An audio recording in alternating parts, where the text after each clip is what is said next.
আপনারা মাঝে মাঝে সন্তান গোসল করায়া বারান্দায় দাঁড় করায়া দেন, রোদ্রের মধ্যে দাঁড় করায়া দেন, সন্তান দাঁড়ে উঠানের মধ্যে ছেড়ে দেন, তার শরীরের দিকে অন্য মানুষ তাকায়।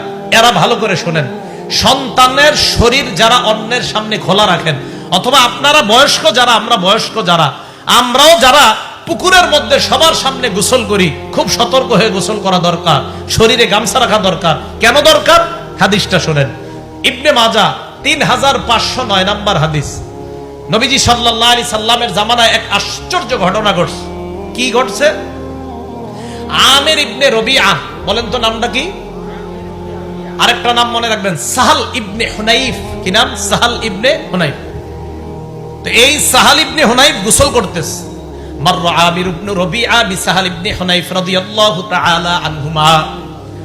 আমির ইবনে রবিআ সাহাল ইবনে হুনাইফের পাশ দিয়ে অতিক্রম করলেন।